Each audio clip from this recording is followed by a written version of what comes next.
देश के जब बड़े बड़े संतों की बात होती है तो उन्हीं में से एक संत हैं, ऐसे भी हैं जो आज हमारे साथ हैं। हम बात कर रहे हैं स्वामी अभिषेक ब्रह्मचारी जी महाराज की, जो कि सनातन को लेकर एक अलग जगत जो है पूरे देश में एक अलग जगाए हुए हैं। और आज के परिप्रेक्ष्य से लेकर श्री विद्या तक में उनकी जो विशेषज्ञता है उसको सभी ने माना भी है। आज हमारे साथ हैं, तो सबसे पहले बहुत बहुत स्वागत है स्वामी जी हमारे साथ दैनिक जागरण में जुड़ने के लिए।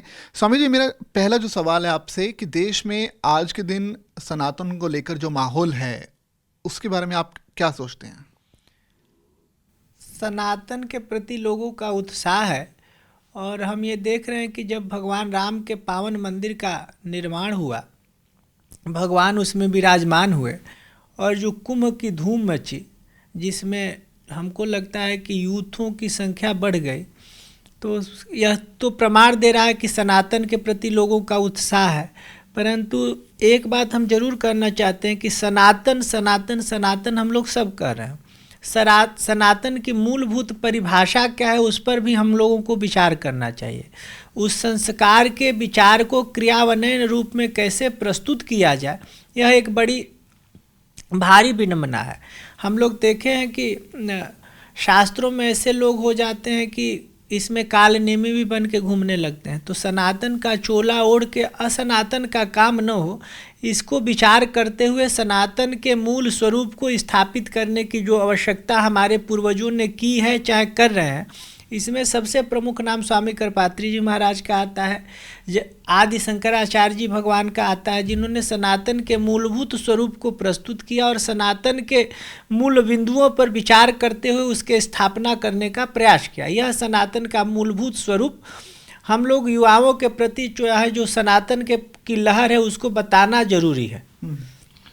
स्वामी जी, आजकल जैसे बहुत से लोग हैं, हमने एक सर्वे देखा पिछले दिनों कि जो देश में धर्म को मानने वाले जो लोग हैं वो जो काफ़ी हद तक कम होते जा रहे हैं। नास्तिक लोगों की संख्या भी बढ़ती जा रही है।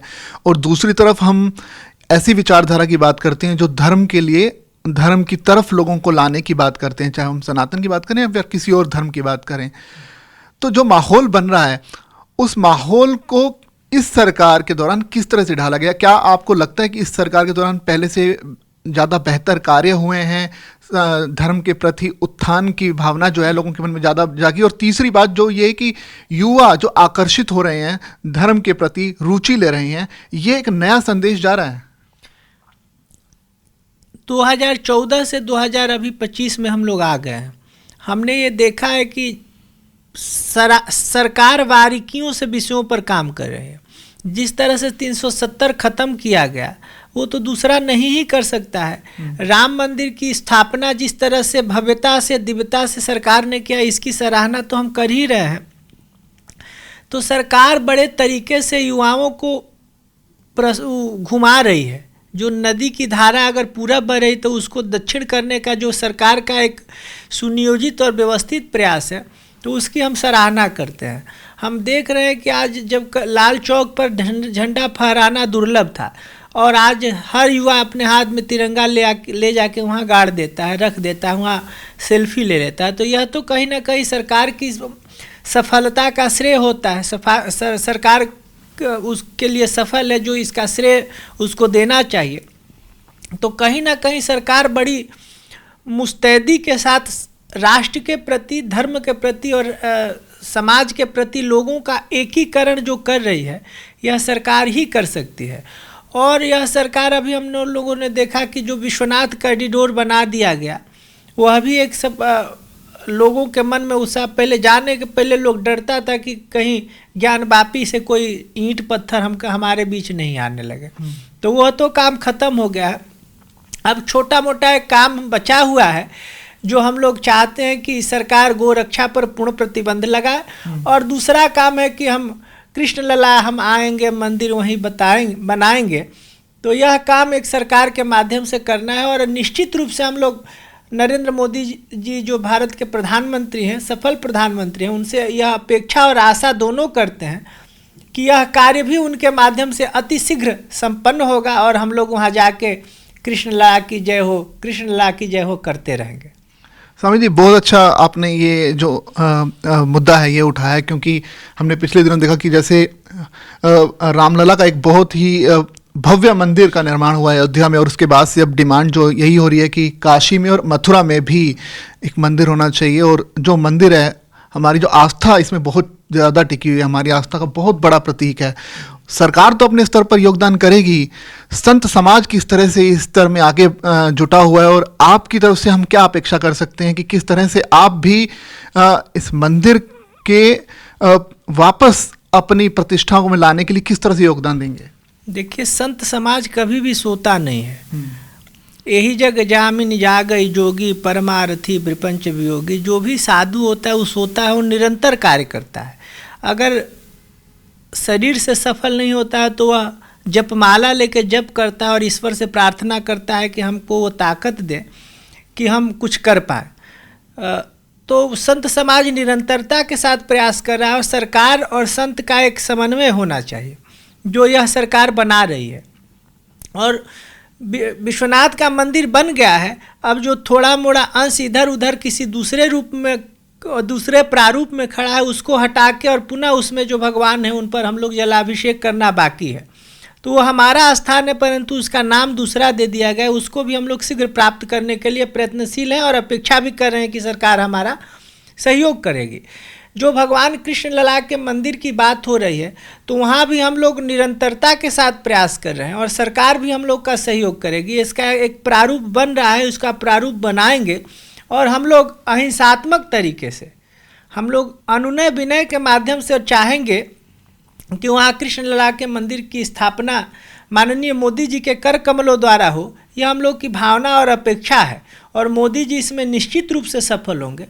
जब सरकार नहीं सुनती है तब न लड़ाई होता है। अगर किसी माता पिता अपने परिवारजनों से आप कुछ मांग रहे हैं, और जैसे आपके बेटा आपसे कुछ मांग रहा है, उसके पहले आप दे रहे हैं, तो वहाँ नाराज़गी का तो कोई प्रश्न उठता नहीं है। तो यह सरकार चौकस है, संवेदनशील है कि संतों की मनसा क्या है, देश की मनसा क्या है, और देश का प्रारूप और स्वरूप किस रूप में स्थापित होने पर देश के एक सनातनी स्वरूप को विकसित किया जा सकता है, जिसकी कल्पना हमारे वेद शास्त्र पुराण रामायण आदि इत्यादि गीता ग्रंथों में बताया गया है। तो उस अनुरूप सरकार काम करेगी, और निश्चित रूप से हम लोग विश्वास और दावे के साथ कह सकते हैं कि नरेंद्र मोदी जी के कार्यकाल में वह मंदिर स्थापित हो ही जाएगा, और हम लोग गाएंगे कि कृष्ण लला हम आ गए और मंदिर यहीं बना गए। ऐसा हम लोग की भावना है। बिल्कुल, बहुत अच्छी है भावना, और हम सब यही कामना है कि एक सनातनी होने के नाते हमारा भी एक स्वप्न है कि उस मंदिर में जाएं जहां भगवान श्री कृष्ण की इतनी सारी यादें जुड़ी, और हम साक्षात उन्हें अगर देख पाएं, उन चीज़ों को देख पाएं, वो अनुभूति ले पाएं, तो वो एक अलग ही आनंद है। स्वामी जी, सनातन की बात हम लगातार कर रहे हैं, और एक नाम जो है लगातार सनातन की अलग देश में जगा रहा है। बागेश्वर बाबा की हम बात कर रहे हैं, कल से वो भी सनातन यात्रा की शुरुआत करने जा रहे हैं 7 नवंबर से। तो उसको किस तरह से देखते हैं? वो अपने स्तर से एक योगदान देने की कोशिश करें कि देश का जो पूरा जो ऐसे लोग हैं जो सनातन धर्म से जुड़े हुए हैं, लेकिन कहीं ना कहीं धर्म के प्रति उतनी आज उनके मन में वो जिज्ञासा नहीं बची है कि अपने अपने काम में लगे हुए हैं, धर्म के प्रति जो होनी चाहिए चीज़ें वो नहीं है। इस यात्रा को किस तरह देखते हैं? और आप भी ज़रूर अपने स्तर पे बहुत सारे ऐसे काम कर ही रहे होंगे कि लोग लगातार जुड़ें, तो इसके बारे में थोड़ा सा बताइए कि किस तरह से इस पूरी यात्रा को देखते हैं, और आपके स्तर से कैसे हम सनातन के प्रति और ज़्यादा जुड़ सकते हैं। शुक्र शनकाद हम लोग के यहाँ कहा है कि आदिज सकल कपिलाद मुनि सनगाद जो सर्वज्ञ थे, मुनि व्यास और वशिष्ठ जो अद्वैत के मर्मज्ञ थे, इन सर्वसो उपदिष्ट जो श्रुति विदित निर्मल कर्म है, वही अनाद अनंत व्यापक यह सनातन धर्म है। किसी बाबा पर हम कोई टिप्पणी नहीं करना चाहते हैं, और जो काम जो कर रहा है सनातन के प्रति, गाय के प्रति हमारी भावना वहाँ निहित है, और सबको हम लोग सम्मान करते हैं। परंतु हम लोग अपना आदर स्वामी करपात्री जी महाराज को मानते हैं। उनके प्रति उनके पद चिन्हों पर चलना हम लोग के लिए श्रेयस्कर है। उस अनुरूप अगर कोई चल रहा हो, तो उसका हम सम्मान करते हैं, उसके साथ हमारी भावना जुड़ी हुई है। वस्तुतः हम लोग उन्हीं को अपना आदर्श मानते हैं। स्वामी जी, श्री विद्या के बारे में बहुत सारी रुचि है लोगों के मन में, उसके बारे में आपसे जानना चाहेंगे। थोड़ा विस्तार से बताइए कि कैसे श्री विद्या के बारे में लोग जाने और कितना बड़ा महत्व है इसका? जब व्यास जी का सबसे अंतिम पुराण की जो रचना किए थे वो ब्रह्मांड पुराण में माता श्री विद्या की चर्चा होती है, माता ललिता की चर्चा होती है। उसी में माता के सहस्रनामों का उल्लेख भगवान हैग्रीव ने अगस्त ऋषि को किया था। यह अखिल ब्रह्मांड की नायिका है और पूरा ब्रह्मांड वहीं से शुरू होता है। उसमें शिव सनकादि जितने भी समाज के चर अचर महामहू हैं सब उन्हीं में आते हैं। और हम लोग सुने कि सचा रमाबाड़ी सब दक्षिण से होता, एक और लक्ष्मी और एक सरस्वती भगवती के पैर को दबाती हैं और चंवर डुलाती हैं। उनका उपासना करने वाला भुक्ति और मुक्ति दोनों प्राप्त करता है। वह अत्यंत ऐश्वर्यशाली होता है और मरने के बाद मोक्ष प्राप्त करता है, ऐसा उल्लेख और उनके उपासकों को मिलता है। यह अत्यंत गोपनीय विद्या है, पराविद्या है और इसके साधक बहुत कम ही मिल पाते हैं। दक्षिण भारत में है, कुछ काशी वगैरह में है। एक स्वामी भारती जी महाराज थे, चले गए। स्वामी करपात्री जी महाराज ने उत्तर भारत में इनका बड़ा प्रचार प्रसार किया। एक लंबी इनकी पूजा होती है। संक्षिप्त से महाराज जी कहते थे कि अगर किया जाए तो 7-7 दिन लगता था एक पूजा में, संक्षिप्त में करने पर। वैसे कुछ विधि हैं जो श्री विद्या रत्नाकर सिद्धि विद्या वरिवश्या में स्वामी करपात्री जी महाराज जी ने उसका संकलन किया है।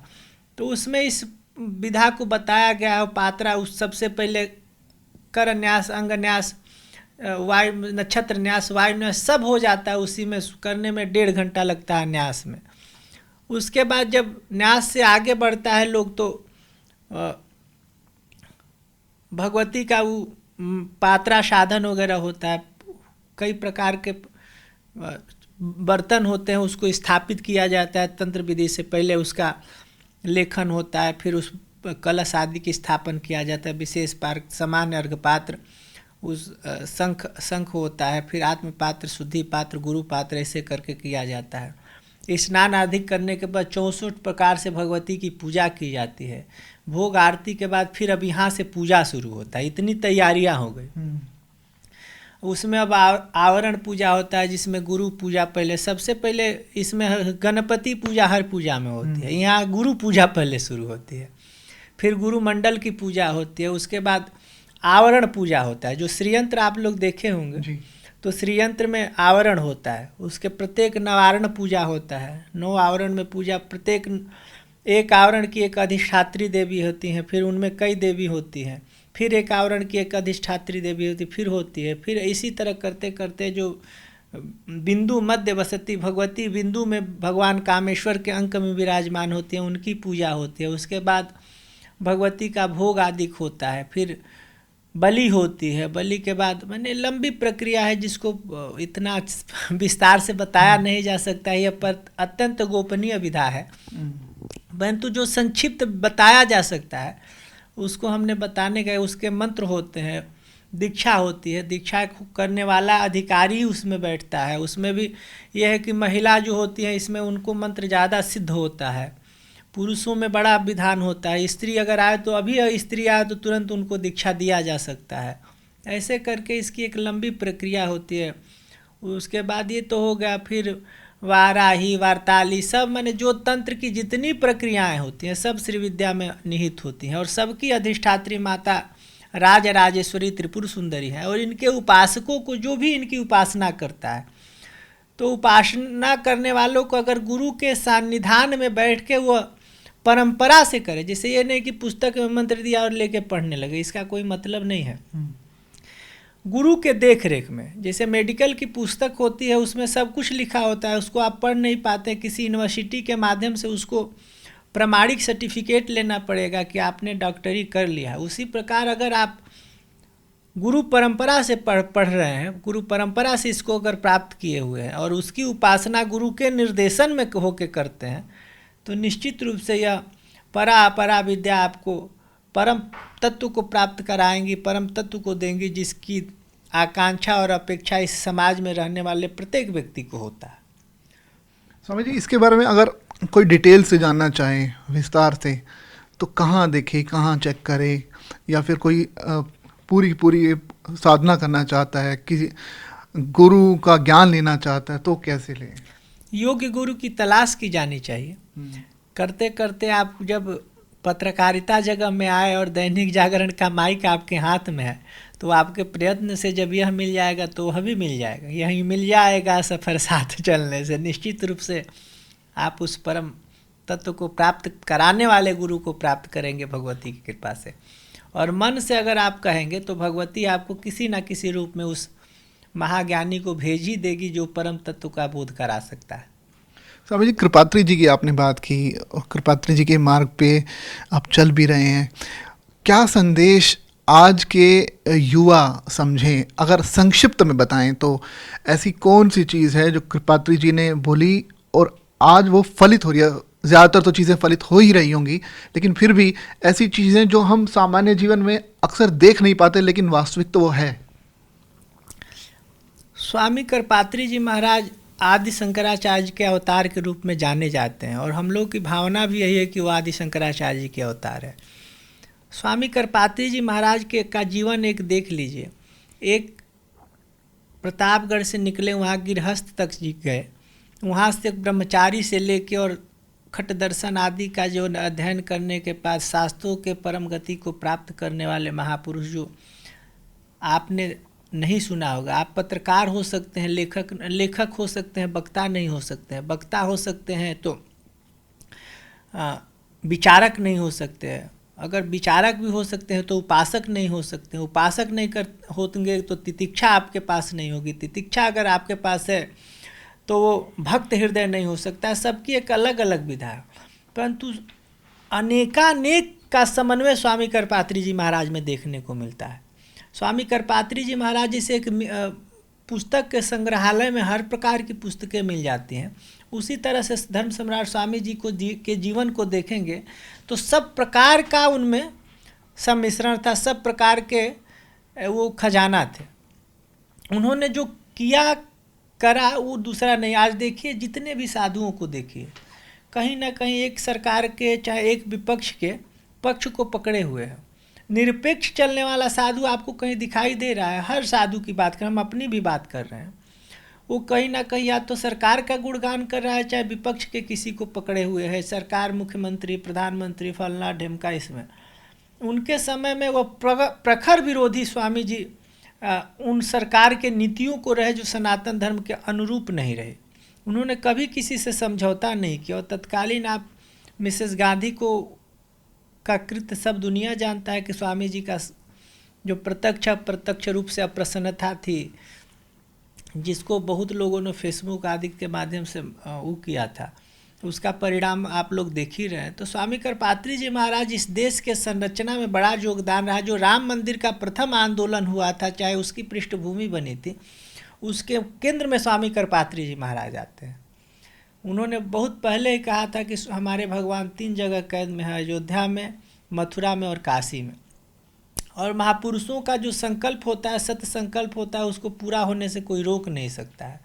परिणाम हम और आप देख ही रहे हैं। तो निश्चित रूप से जो स्वामी कृपात्री जी महाराज की कल्पना थी, जो सोच था, जो विचार था, वो भारतीय संस्कृति के लिए बड़ा ही सुगम और सरस उपदेश था। वही सत्य है। बहुत बहुत धन्यवाद स्वामी जी हमसे जुड़ने के लिए और सनातन को लेकर बहुत संक्षिप्त में चीज़ें बताने के लिए। तो स्वामी जी से हमने जाना कि कैसे श्री विद्या कितनी अहम है और कैसे आज की परिप्रेक्ष्य में स्वामी कृपात्री जी महाराज की जो चीज़ें हैं, जो उनके सिद्धांत हैं, वो फलित हो रहे हैं और हम जो उन्होंने उस वक्त चीज़ें कही थी आज भी हमारे सामने सत्य की तरह प्रमाणित है। तो अगली बार फिर किसी और ख़ास शख्सियत के साथ मुलाकात होगी, तब तक दीजिए इजाज़त। नमस्कार।